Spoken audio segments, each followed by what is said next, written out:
Сайн байцгаана уу хүмүүс үзэгчтэй, та бүгдээ өнөөдрийн мэндийг хүргэе. За манай бэлгүүн нууц товчоо шинэ YouTube нээгдсэн бас ийм одоо 2 дахь дугаар. Тийм шүү дээ, 2 дахь дугаар. Дугаар бас одоо орж байгаад эхэлж байгаад бас их баяртай байна. За эрхэм үзэгч та бүгдийн одоо хүсэл эрмэлзэл та бүгдийн одоо ууггүй комментийн одоо ачаар энэ бүхэн маань ингээд бодит биелэлээ олж байна. За ямар ч байсан таандаа бас бэлгүүн багштай шинэ YouTube сувагтай болж байгаад баяр хүргье. За баярлалаа. За тэгээд хоёрлаа чинь одоо тэгээд хамтдаа багш байсан болохоор би чамайг дуудаж байгаа шүү дээ. Харин тий. Ер нь ингээд өмнө бичлэгүүд дээр бэлгүүн ах гэж би яг дуудаж чаддгүй. Ер нь бэлгүүн багш гэж маш их дууддаг. Яагаад гэвэл бид хоёр хамт багшилдаг байсан. Тэгээ би бас бэлгүүн багшиг аяг хүндэлдэг учраас нөгөө ахаа бас оруулж чаддаггүй. Тэгээ бэлгүүн багш тэгэхгүй бол хүмүүс бид хоёрын нөгөө багшийн хоёр хоорондоо сууж байна гэж. Яг ойлгоод байгаа тий. Тэгэхээр бас энэ бас мондөг багштайгаа хүндэлж авдаг багштайгаа хамт бас нэг дугаарт орж байгаадаа маш их баяртай байна. За энэ удаагийн дугаараар Монголын алдарт жанжидын нэг. За дэлхийн түүхэнд бол бүр жанжидын жанжид, англи хэлээр Субботай, монгол хэлээр Сүбэдэ жанжины талаар одоо ярилцах гэж байна. За Сүбэдэ жанжинг би одоо Фрим подкаст дээр бас нэг ярьсан. Анх Батмөнх Дэлгэр Бат хоёртойгоо ярьсан. Энэ Сүбэдэг бас өөр одоо сайтууд ч гэсэн бас өөр одоо контентууд бас зөндөөл ярьдаг л да. Тийм болохоор би өнөөдөр яа харахгүй агуу хүн болохоор агуу жанжин болохоор бас Сүбэдэг би ярих гэж бодсон. Тэгээ яг эхлээд зэвийг ярьсан л да. Тэгээд одоо дараад нь Сүбэдэ жанжин. За тэгээ Сүбэдэгийн дараа болохоор одоо шүү мундаг жанжтууд байгаа шүү дээ. Чингис хааны хөрлөг жанжтууд. Хувилаа зилмээ гэл ингээл явна шүү дээ. Сүбэдэ жанжин өөрөө одоо дэлхийн түүхэнд 65 том тулдаанд ороод бүгдэнд нь ялсан. Тийм болохоор одоо 65-0 гэдэг үлээ тий. Ийм агуу жанжин бол үнэхээр Монголоос төрсөн. Энэ бол одоо их хааны өрлөг жанжин байсан. Сүбэдэ жанжин. За тэгээд 1175 онд мэндэлсэн. Гэхдээ бурхан халдууны ойролцоо мэндэлсэн гэж ярьж байна. Зарим судалгаагаар болохоор одоогийн Өвөр Монголын шилийн голын ойролцоо мэндэлсэн гэж бас ярьж байна. Одоо Хятадын талын судалгаа, Оросын талын, Английн гэдэг их олон талын эрдэмтэд судалж байгаа л да. Тэгэхээр энэ олон судалгаануудыг бүгднийг одоо харьцуулна шүү дээ. Тийм ямар ч л байсан 1175 онд төрсөн харин яг хаана гэдэг нь бол одоо жоохон судлаач нарын бас маргаан их дэгдвэгээд байна. Тэгээд зэлэм жанжны төрсөн дүү гэж нэг ярьж байна. Өөр зэлмийн төрсөн дүү шүү гээл ингээл одоо ярьж байгаа басаад байгаа. Үгүй ээ. Эн чинь бас өөр Жаруда Баатрийн хүү гээл одоо ингээд бас нэг ярьж лээ. Гэхдээ зарим усууд гойгүй би тэр хүмүүсийг үүсэхгүй. Нэг ном уншичаа тэрэндээ агшил итгэсэн үгүй юу бүү мэд. Дор ээж энэ хүнийг судлахын тулд ер нь альва юм судалгаа гаргахын тулд 5 6 тэрнээс дээш ном уншиж хооронд нь харьцуулж ээж оюун дүгнэлтэ анализа гаргана шүү дээ. Яг хөндлөнгийн хүний нүдээр гадаадын судлаачдын нүдээр манай түүх их өрмөц ондоо харагдана шүү дээ. Бид нар өөрийнхөө байр сууриас хандаж байгаа тохиолдолд ондоо.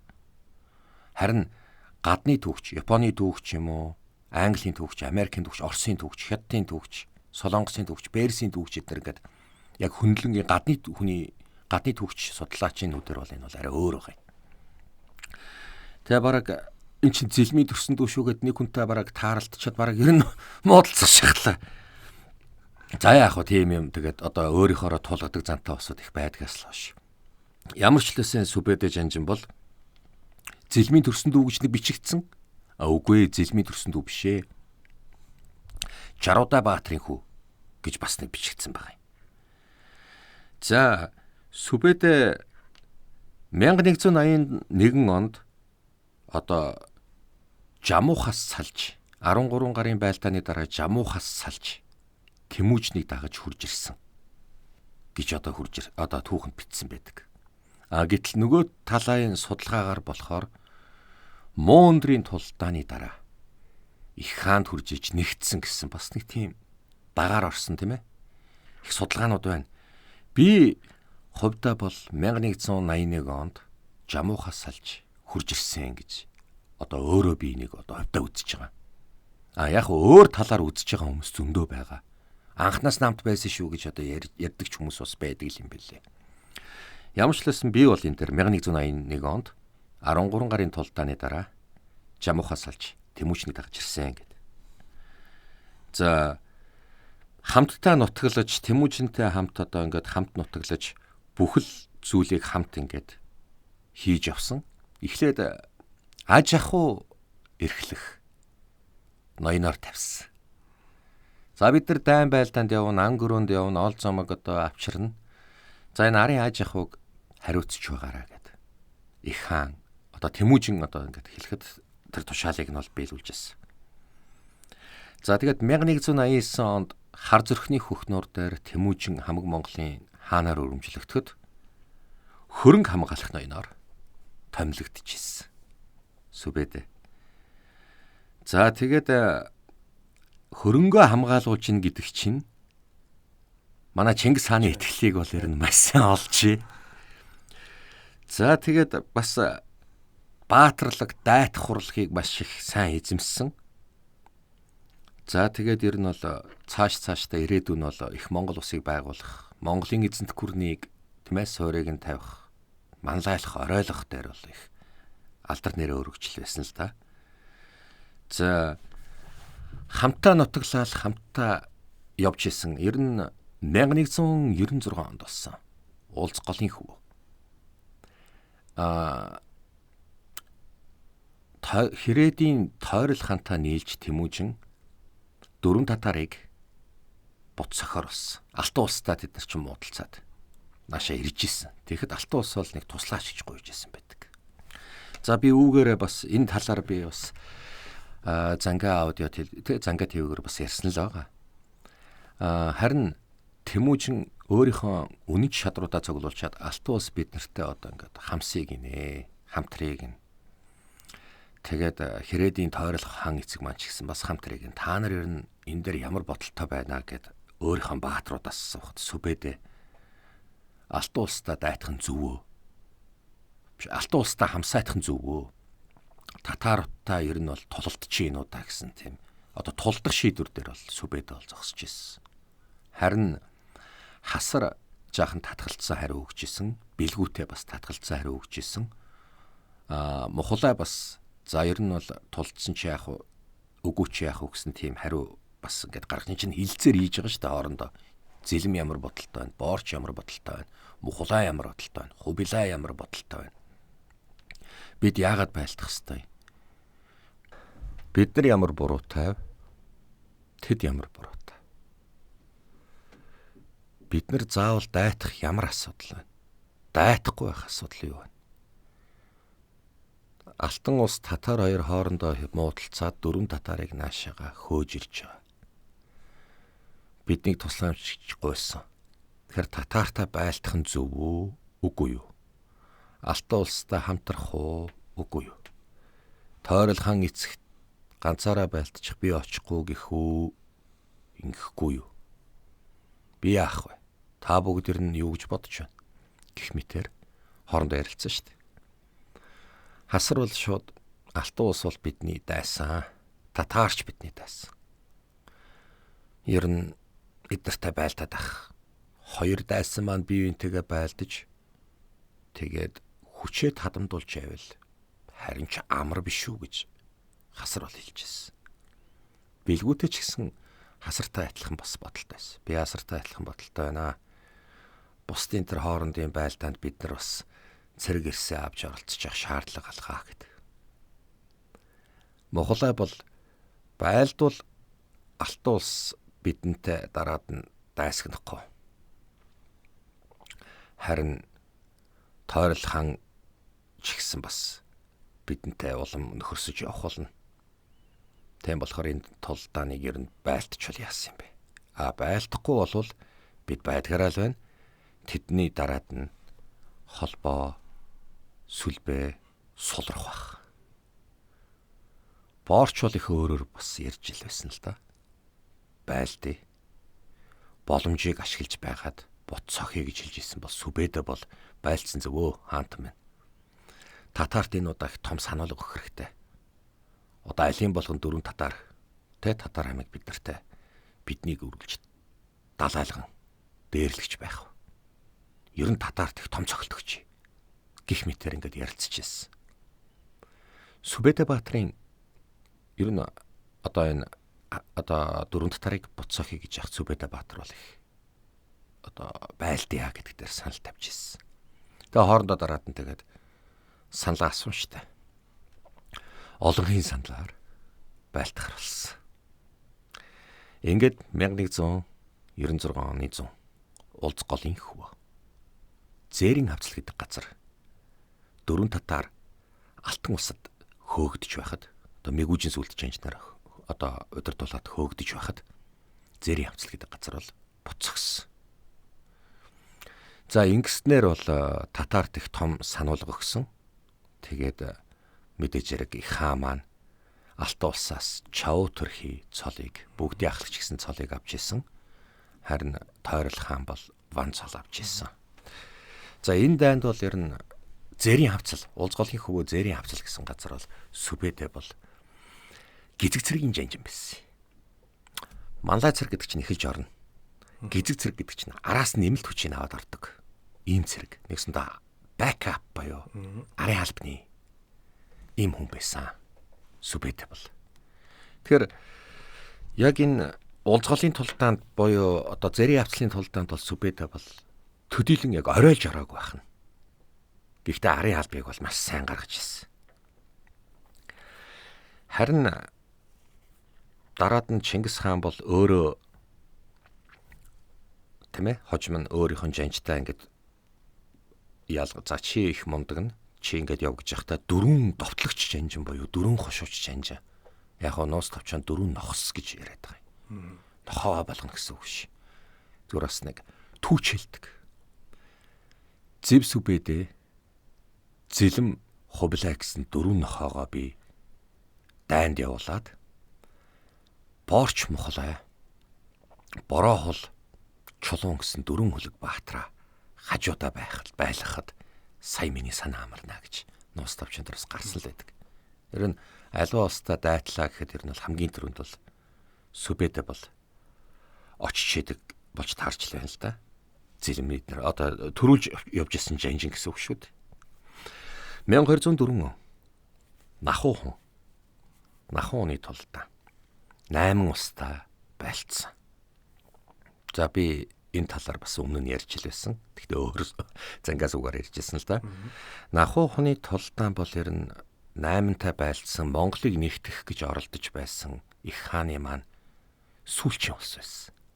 Бусад бүх усыг эзлээд тэгээд 8 л үлдчихлээ гэдэг. 8 нар одоо ингээд хөдөлсөн. Тэр үед бол сүбэдэ одоо тактик боловсруулаад яаж байлдах болоо гэд бас дотроо бодоол явж ил байсан. 8-тай тулалдахад мэрэгдийн үлдэгдэл тэгээд мөн жадрааны жамуух гих мэтэрнэх онгууд аймагч гэдэг юм уу тийм ээ. Алагич тэгиш Баатар эдэр чинь 8-ны талд орсон байсан л да. Тэгээд 8-ны хааны хүү хүчил үг гэдэр чинь маш их цэрэг ихтэй байгаа юм. Том ус шүү дээ. 8 улс гэж нэрлэж байсан шүү дээ. Тэгэхээр 8-ны тулдаанд одоо яг 3 өдөр байлтахад яагарахгүй биеийнхаа дайныхаа арга мэхийг сурцсан байсан. Мэдж байгаа болохоор нэг ийм дайны аргаар байлт ихээр зэрэг нөгөөх нь мэхийг мэдж байгаа болохоор орхинд нь ордог. Их тийм хатуу тулдчихсан. Яг бие нэгэ яг ан маань. За яг ийм арга хэрэгжилж байгаа юм байна. Хариуд нь ийм арга хэрэгжилчихье гэд ингээд сөрсөн базаа хийгээд юм юм уу да. Хариу мэх хийгээд исэн гэх юм уу да. Тэгэхэд сүбэдэ одоо яг 8-ны тулдаан цаашаа 3 хоног үргэлжлээд өшөө цаашаага одоо ингээд үргэлжлэх юм бол Монгол цэрэг тохиролтой. Айл альцал тохиролтой болоод ирсэн. Тэр чинь мэдээж хэрэг аль талаас зэргүүд их гарцдаж шít.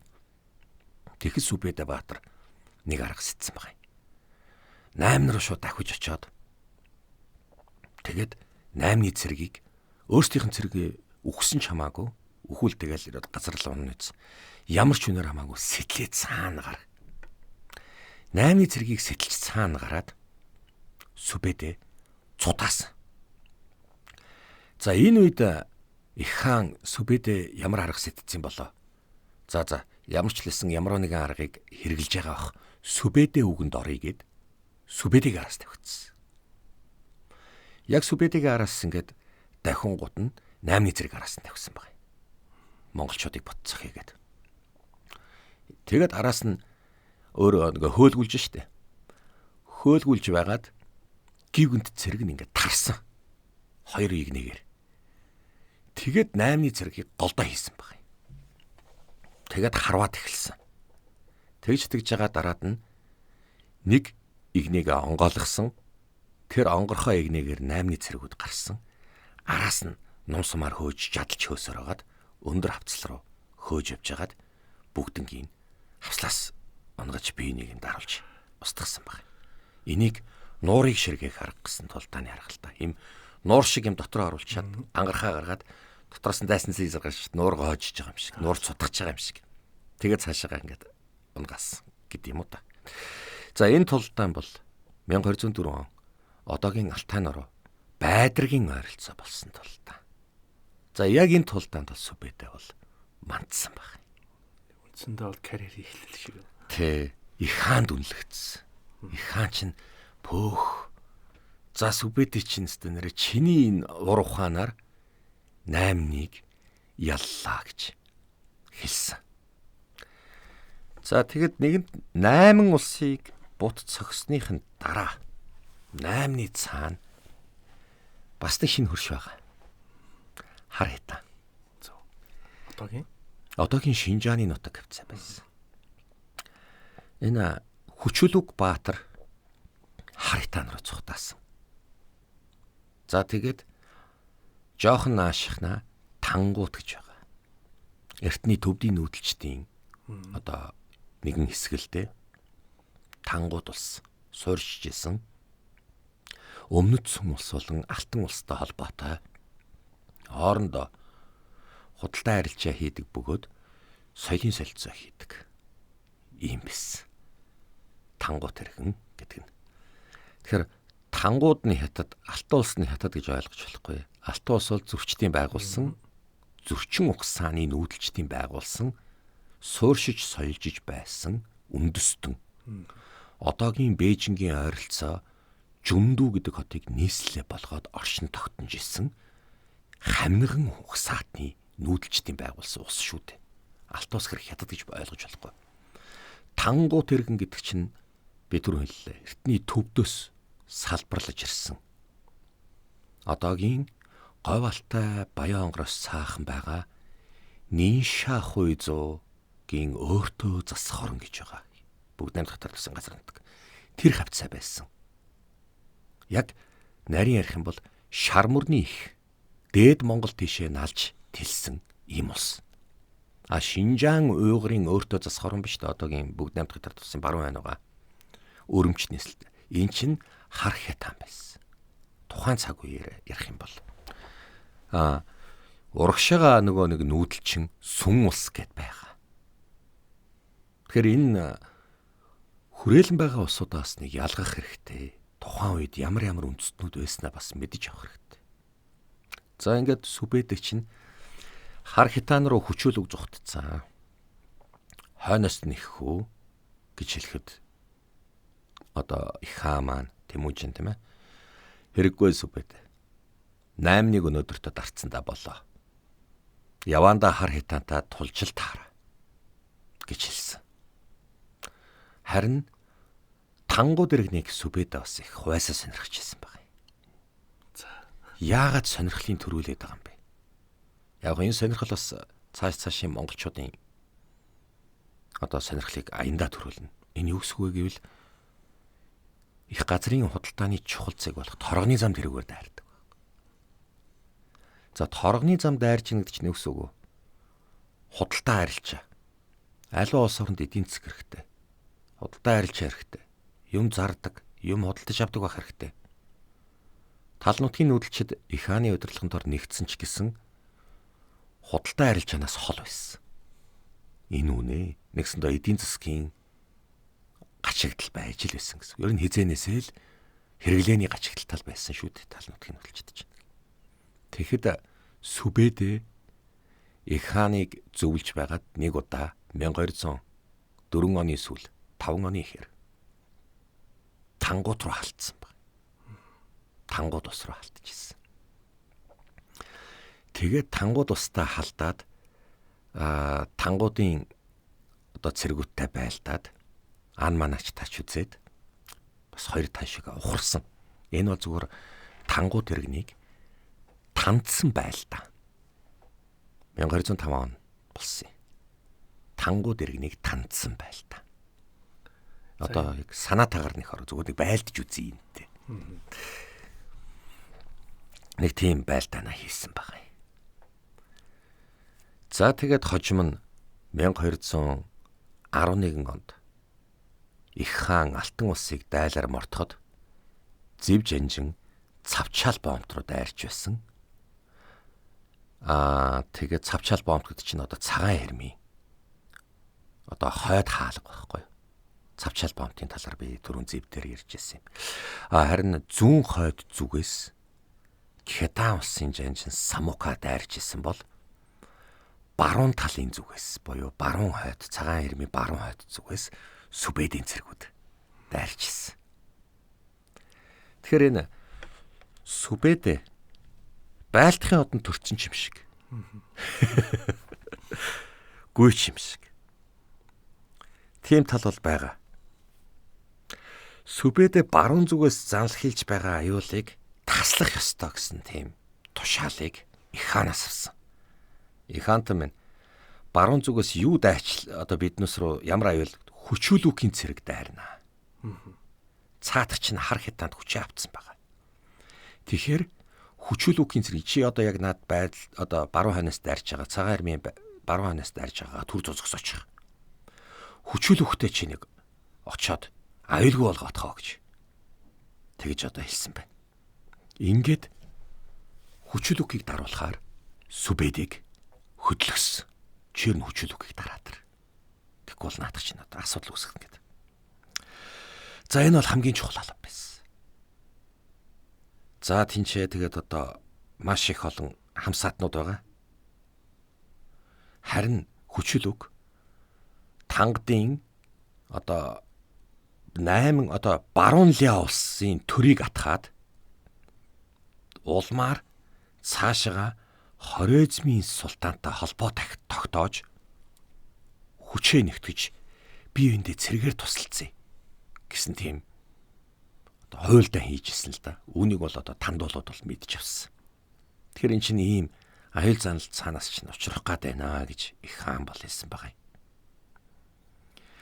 За тэгээд Алтан улсыг дайлах хэрэг бол явандаа өөр жанжинд өгнө. Чи хүчүүлэхтэй үзэлцэн шүү гэж. Тэгэхээр яг нэг баруун хойд хэсэг буюу одоогийн цайдмын талаас баруухан одоо цайдмын хөхнөрийн дээд Монголоос жоохон урд тавиар зүүн урд тавиар дайрж исэн товтлохоно. Цагаан хэрэмчийн их хол одоо төмөн газрын цагаан хэрэм гэж байгаа шүү дээ. Бохай тэнгисээс лобноор хүрсэн маш урт үргэлжилсэн цагаан хэрэм шүү дээ. Тэгэхэд одоо яг энэ баруун хойд хязгаарынхаа чи түр зүр адсан чихаа гэдэг ингэж хэлсэн байгаа юм. Ингээд Сүбэдэ хүчүүлүүх рүү цэргээд аваад явсан байгаа юм. Хэрвээ завсарлуулаагүй бол Алтан улс руу орчин л доо. Тийм. Ингээд хүчүүлүүхтэй одоо лобнуураас урагшаага газар хүчүүлүүхийн цэрэгтэй байлтахаар очисон байгаа юм. За энэ тулдаанд бас Сүбэдэ бол 2 өдөр тулцсны эцэст нөгөө номон толгуур харахад оруулсан юм байлээ. Сүбэдэ байлдаж явахдаа. Номон толгуур гэдэг чинь одоо ингээд уухайг хоёр талын цэргүүд ирж байгаа штэ. Сүбэдэ давчж байгаа цэргээ ийм саран хэлбэртэй болгочдөг. Тэнгуут нь дайсны зэрэг гол руу норчдөг. Тойрч тавхиж хагаад хүнд морин цэргүүдээ гадуур нь тавьчихдаг. Одоо тэр нь бамбата жатта цэргүүд хэнийгч гаргадаггүй. Жадаараа хатгаад ойртолдоггүй. Тэр хооронд нь дээрэс нь далдын харваа хийдэг. Хүчлүг энийг мэдээд нуур задлаа гэсэн. Бүслэгдэж байгаа энэ цэргүүд яадаг вэ гэвэл шууд тал тишээ харсан зүгргүй. Дайрж яг өөдөөс натлах бамбаага тулаад сэлмээр байлдаад нуурыг одоо номон түлхүр задалдаг. Номон түлхүрийг задлахад маш их хүч орно. Арай гэж хүч ороод одоо хүчээ гаргаж хагаад номон түлхүрээс хүчлүүгийн цэргүүд бол гарсан байгаа юм. Тэр хооронд нь гол хаш гэсэн тийм даалгавар өгсөн. Гол хашна гэдэг чинь Сүбэдийн цэргүүд хоёр багтаад хоёр талд нь гарч ичнэ гэсэн үг. Хоёр талаас нь дайраад эхэлдэг, харваад эхэлдэг. Төнгөт нь Хүчлүг Баатар цэргээ бас хоёр багад чи энэ тал руу хар, энэ тал руу харв гэд чи шатар нүүж байгаа юм шиг болж байгаа шүү дээ. Ингээд одоо би энэ рүүгээ харуулцаад тэгэд ингээд байж итл Сүбэдийн цэргүүдтэй дөх голыг ингээд гол хашиж байгаа юм шиг дөх гэд ингээд дөхүүлж байгаа. Тэгэхээр чин зэрэг нөгөө харваачт нь урд хэсэгтэй сэлэмтэй жаттаанууд бас яг тэр хаваараа ингээд яг байж Хүчлүг чинь за Сүбэдийн ямар арга хэрэглээд байж байгааг мэдэхгүй. Яг тэгж ил Сүбэдээ бүх цэргүүдийг ном сумаар харахыг болох тушаал гэсэн. Жад шатах тушаал гэсэн байхгүй. Хоёр талаас маш хүчтэй шүү дээ жадад орж ирэхээр ихний инээнүүд нь унаад эхэлж байгаа шүү дээ. За. Инээнүүд нь унаад эхэлж байгаа. Тэгээд хавч гээд өшөө цаашаа хавч гээд төнгөт нь Хүчлүг ухрангууд нь хоёрыг нэгээр нь дагаж ухраад нэгсэндээ зай өгөхгүй хоёр талаар нь ингээд ухарж байгаа ч гэсэн одоо хоёр талд нь ингээд бүсэлж ингээд одоо хөөж исэн байгаа юм. Тэгэд Хүчлүг цаашаага одоо ер нь буцаад цухтыг харах тань руугаа цухтыг гээд лоб нураас хоошоо эргэж байгаа. Одоо лоб нурын хойд эргийн зүг давхиж эхэлж байгаа. Тэнгот нь шууд их гол бол гэсэн тушаал гэсэн. Их гол гэдэг нь нөгөө хоёр нь хоорондоо дээд доод үзүүрээ нийлээд гол шиг ингэж мөрөлдөж тавьт юм байна л да. Мөрөлдөж тавьдаг. Тэгээд яг ингээд харахал юм бол нэг тийм замбраагүй өөрөө эвдүүлсэн шоргоолчийг могоо мөрөлдөж байгаа юм шиг юм даялж хөөдөг. Тэгж хөөж байгаад бүгд ном сумаар харвсан Хүчлүгийн цэргүүд одоо оногдох нь оногдсон. Тэгжэл бүр ингээд сунгаж эхэлж байгаа. Одоо эн чинь юу гол гатлах арга гэж байгаа юм л да. Тэгж байгаа шүү тэр чигээ игнээгээрээ хумж орж ирж байгаа байхгүй. Цэргээ ингээд тараацсан.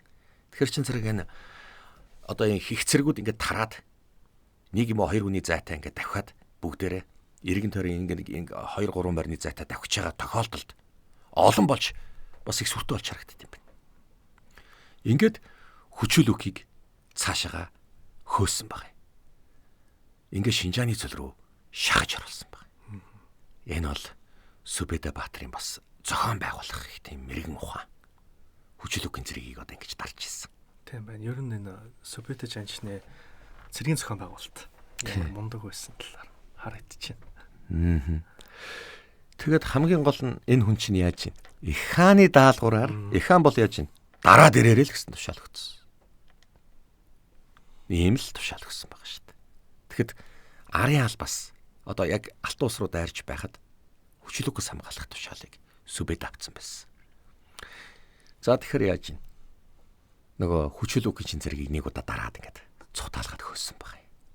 Лоб нурын ясааш байгаа. Тэгээд одоо Шинжааны цөл рүү явуулсан. Ингээд Сүбэдэ буцсан. Дахиад эрхийг нь хүлээжсэн. Их хаан Хүчлүгийг дарал гэсэн тушаал өгсөн. Тэгэхээр яаж юм? Цагаан эрм рүүгээ эргэх боломж байхгүй. 1212 онд Сүбэдэ цагаан эрм рүү эргэсэн. Ингээд Сүбэдэ цагаан эрм рүү эргэж ирээд баруун хойд зүгээс нь довтлсон. Алтан усын баруун хойд зүгээс довтлсон. За энэ үед бол ер нь алтан ус бас цагаан эрм дээр зогссон хилээ маш сайн хамгаалж ирсэн болохоор Сүбэдэ хүний гарлага хийгээгүй. Шууд дайраал бүгдээрээ дайраал шатаа зөөгөөд гэд юм уу. Хүний гарлага хийгээгүй. Алтан ус одоо алшаа голыг усыг нь боогоод ишээ орсгол яах вэ гэсэн тийм. Тэгж байгаад Сүбэдэ маш их илсэрхэг чулуурхаг газар очиж байгаад олзолсон хүмүүсээрээ бүгдийг зөөлгсөн баг. Тэгээд одоо хүч чадалтай зэргүүдээ дөхүүлж байгаа. Одоо юм катапут шиг, баллиста шиг юм дэсэг хийцэн байгаа шүү дээ. Цагаан ирмийг онохгүй. Өмнө нь он. На чолоонуудаа өмнө шидгсэн баг. Тэгэхээр нөгөөх нь дүүгүр шиг катапут шиг юм орсноо цагаан ирмийг онох нь он. Тэгтээ яах вэ? Тийм одоо мөргөл унж байгаа шүү дээ. Тэгэл дахиад ингэ шидэд гисэн. Сүбэдэ яагаад онохгүй байгаа юм болоо гэдэг. Алт усын сэргүүд гайхаа хараад байсан. Ингээд ойртуулж шидэд эхлэхгүй юу? Нөгөө чолоонууд нь маш их чолоо шидэж байгаа шүү дээ. Одоо том чолоонууд шидээл ингээд хоорондоо ингээд. Эмх замбраагүй цагаан ийм байлаа гэж чинь эмх замбраагүй ингээд нэг юм чолоо орчлоо тэглээ. Ойрхон шидүүлээд байсан чинь ийм госор шиг юм болчихгүй. Тэсний Алтан улсынхан хожим нь хорсон баг. Энэ юу дэвсчиж чулуугаар дэвсгэр хийчих юм. Тэгээ яг шүн тэр нэг юм одоо госор шиг юм байгаа шүү дээ. Монголын цэргүүд Сүбэдийн тушаалаар явган давхшиж ирээд одоо хэрмийг давхад зовлонгүй болчлаа шүү дээ. Хэрмэн дээр нэм чулуу шидэл овоолсороод ийм булгаа ичиж байгаа байхгүй. Ингиж гарч ирж байгаа байхгүй. Алт усын хил дээр одоо баруун хойд хил дээр цагаан хэрмийг эзэлж авчих юм. Тэгэхээр энэ уур ухаан их зохицуулж иж байлдахул хамаалга тулул хүн хин чамрах. Хүн хариу өгнө. Уран арга сэтгэнэ гэдэг бол Сүбэдэгийн арга байхгүй. Хүний гар зэх баг гаргана. Чин тэгэл хэрмрүү дайрангууд нь хэрмээс харваал тийм ээ. Чавхтаал янз масгаал цэргүүдэд хохиролтой. Тэгээд зэрэг холдож хагаад дүгүрдэж цагаан хэрмийн өмнө чулуу болж байгаа байхгүй. Ийм аргыг бол хэрэгжилж Сүбэдэ бол Алтан улсын одоо баруун хойд хилийг эзэлж ирсэн. Ябо бомб Алтан улсын Ябон бомб төлөө яг тэрнийг Сүбэдэ дэшээ дайрчилсан. Харин дараад нь утахгүй даатун руу дуудагдана. Энэ бол Сүбэдэгийн талаар одоо ер нь Монголын жанжингийн Сүбэдэг одоо тийм ээ Алтан ус руу дайрч байгаа баруун хойд хэсгээр нь цагаан ирм рүү дайрч байгаа ийм аргыг одоо ингээд тухайн үед одоо хинийч санаанд ороогүй тухайн түүхч нар бас судалж одоо тий одоогийн түүхч нар ч гэсэн судалж явах та энэ станараа яаж ингэ сэтгэх вэ гэсэн тийм. Гэхдээ айгүй энгийн юм сэтчихэж байгаа байхгүй. За чи Сүбэдийн судалгаан дээр юу гаргав? 1219 оноос эхлээд Сүбэдэ жанжны хувьд бол за дэлхийн бол баруун зүг рүү буюу Арабын хойд хэсэг рүү орж ирж байгаа. Одоо Хорезм руу орж байгаа. Тий. Түргүүд рүү орж байгаа. Бүр цаашаагаа явбал бүр зүүн Европ руу хүртэл. Тийм юм болно. Тий. За энэ зүүн Европод хийсэн байлдааны үед бол нэг юм сонирхолтой зүйл нэг факт байд. Юу гэхээр Сүбэдэг тагнуулын ажиллагаа хийдэг байсан гэдэг. Нэг юм яригадаад байгаа. Тий. Энэ тагнуулын ажиллагаа гэдэг ер нь үндсэндээ их Монгол улсын үед ямар шүү хэлбэрээр явдаг байсан болоо гэдэг би танаас асуу гэж бодож ирсэн. Тий. Түүх зарим нэг баримт материалуудыг нээгээд үзэхээр нөө худалдаа 8-ачны яваарч юм уу. Одоо эсвэл өөр хүн явуулаад нөхцөл байдлыг нэг тандуулаад эргэж ирээ дайны тактика зохиодог ч юм уу. Тиймэрхүү байдлаар их явдаг байсан гэдэг байгаа. За тэгтээ Араб болон зүүн Европ руу очсон байлдааны ажиллагаанууд дээр бас их олон аргуудыг байдаг. За ялангуяа Бухар, Самарканд хотуудыг эзэлж ирсэн. Тий, бас факт одоо. За энэ нэг Арабын кейсүүд. Зөв. Араб дээр ч Сүбэдэ очиж хараахан тулаагүй. Арабын худалдаагчдаас бол мэдээ авч ирсэн. Сүбэдэ тагнуул туршуулын ажлыг маш сайн хийж исэн. Гэхдээ худалдаачны дүрээр явуулдаг байсан. Гар урлаач сэлбэрчний дүрээр тухайн хот руу яваад ир. За энэ хотыг тэнцээ одоо худалдаагаа хий, сэлбэрээ хий, гар урал энийгээ худалд. Гэхдээ энэ хотын дотоод зохион байгуулалт хэрмний бэхлэлт хүн амын сэтгэл зүйн удирдах байгаа удирдагч нь ямар бодолтой байгаа хідэн цэрэгтэй энэ болгоныг мэдүүлэхийн тулд маш сайн арга хэрэгжилж ирсэн. 1219 онд Хорезм руу одоо монголчууд дайн зарлаад одоо тий Хорезмтай муудалцаад одоо Хорезмын нутг руу одоо цөмрөлт хийсэн шүү дээ. Тэгэхээр Хорезмын падишахыг болж игэл өөрөө бас нэг олзлоод авчиг гэж их бодож ирсэн байна. Эндээс нэг юм гарч ирж байна. Арабын ертөнцийн улсуудыг судлахаар нэг бол падишах, шах, султан тэргээд их олон өргөмжлөлүүд яваад байгаа шиг байгаа. Тэ яагаад ийм олон өргөмжлөлүүд ер нь яваад байгаа юм бэ? Их санаа. Туркууд ч гэсэн хаана султан гэдэг байсан шүү дээ. Тэ. Наадах чинь зүгээр араб тэр үндэстний исламын шашинтнуудын энэ чи дотроо биднэрт харахад нэгдсэл арабууд харагдаад байгаа шүү дээ. Гэтэл дотроо их олон ястантай. Бид нар ч гэсэн зүгээр гадаад харагдвал Монгол мөртлөө дотроо их олон ястангууд хуваагдж байгаа шүү дээ. За одоо халах бурайд гэж ярих юм бол тийм биз? Дотроо их олон ястнуудад хуваагдаад байгаа.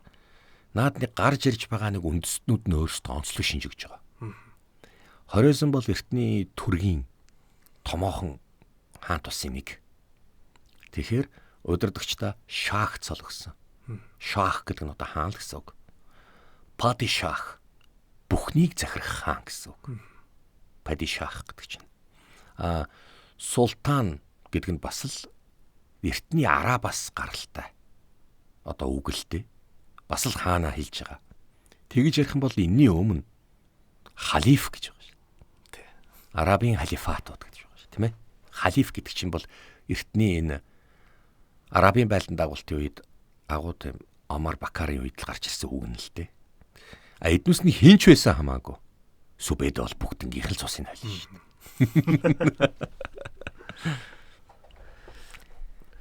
За, ер нь бол эртний Монголын их Монголын эзэнт гүрний үед бол нөгөө арабын ертөнцид хийсэн их олон байлдаанууд байдаг. Одоо ялангуяа би бас нөгөө энэ талын ямиг их сонирхоод байгаа.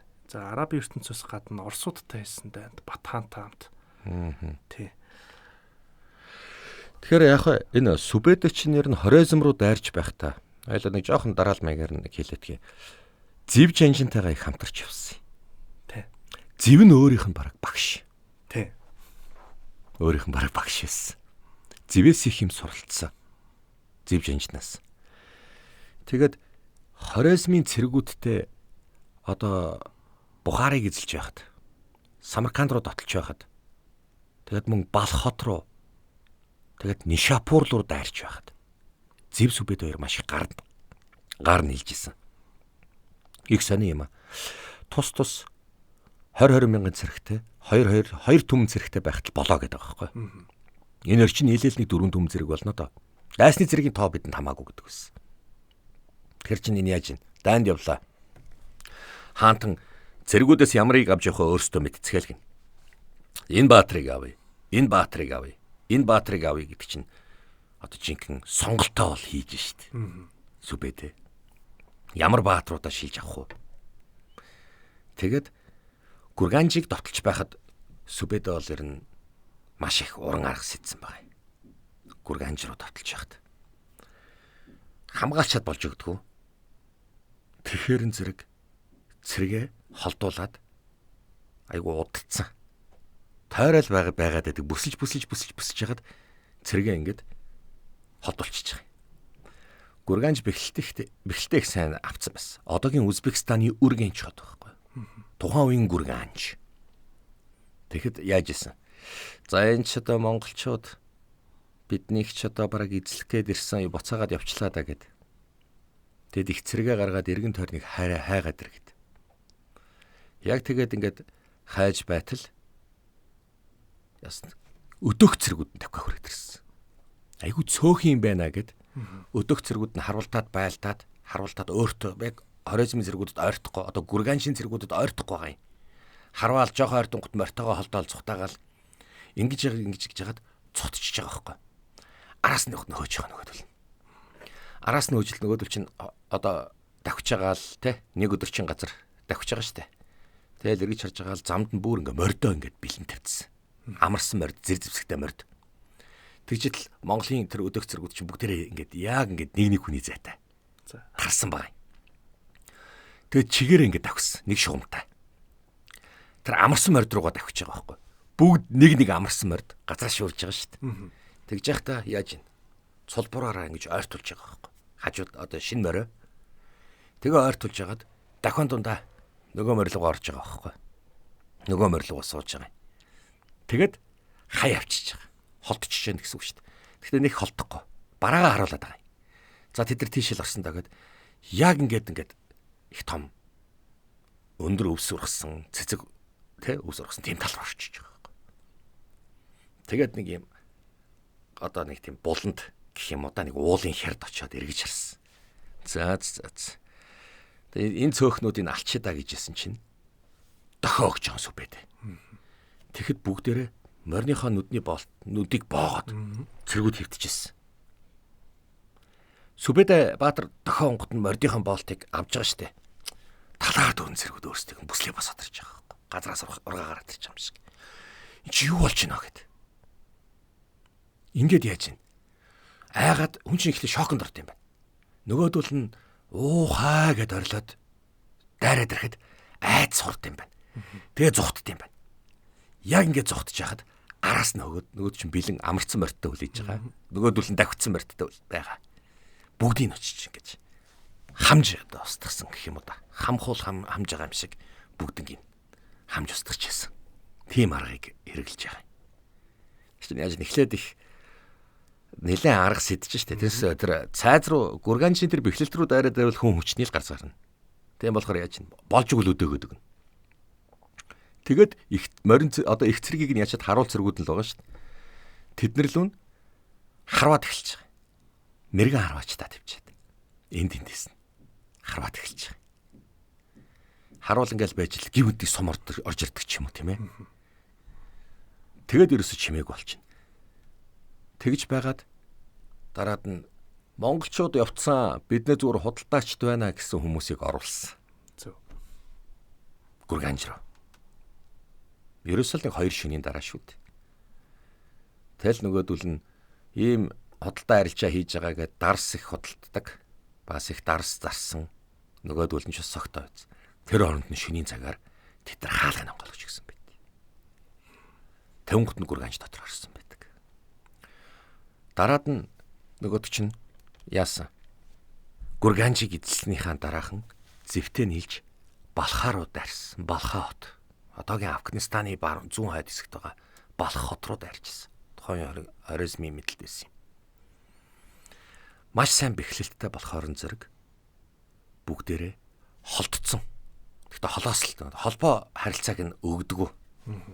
Тиймэрхүү байдлаар. Тэгээд за одоо монголчууд ч ирэхгүй тэр тэнцээ харагдаад байна. Бидэрт ойртохгүй юм байна гэдэг. Нөгөөдөл чинь амар жимбэр болчих штэ. Яг 2 сарын дараа Балх хотын төв талбайд газар задарсан гэж байгаа байхгүй. Доороо газар хөдөлж байгаа юм шиг. Тэндээс Монголын зэрэгүүд гарч ирж дотроос нь бүгд ингэ ядчих гэлсэн. Энэ яасан гэсэн үг вэ? Доогуур нь ухсан гэсэн. Хуцсан. 2 сарын хугацаанд ухсан байна. Уул уурхаан нь үли ухаж байгаа юм шиг. Олзны хүмүүсээр ингэж ухсан байна. Тэгээ дотроос нь гарч ич. Тэгээд ер нь баг чи хэдэн метрийн цаана, хэдэн километрийн цаанаас хуайцсан байгаа байхгүй. Тэгээд энэ хооронд 2 сарын хугацаанд зүгээр бүслээл ингэж байгаа анхаарал хандуулаад байгаа мөртлөө жинхэнэ гол эзэн тэр доогуур ухаж байгаа байхгүй. Үли ухаж байгаа юм шиг. Энэ бол их нарийн арга байна. Бүр маш нарийн арга. Ажиллагаа ихтэй сонсогдож шүү дээ. Тий. За тэгээд ер нь Сүбэдэгийн одоо цаашдын тулдаан бол тийм ээ. Зөндөө арга техникүүд байгаа. Хоёлаа өнөөдөр бол одоо юу л ярьлаа. Нэг нахуу хүнийг нэг ярьлаа. Тэгээд Лябон бомт гэд хойно байгаа тэр нэг нь ярьлаа. Яг хөө тэгээ хоризм руу баруун зүгийн дайнууд нь их алдартай. Гүрганжийг нь бас ярьлаа. Балхааг нь ярьлаа. Цаашдаа ярина. За ингээд энэ удаагийн дугаарыг энэ хүрээд төр завсарлаа. За бид нартай хамт байсан эрх мөд үзэгчтэй маш их баярлалаа. За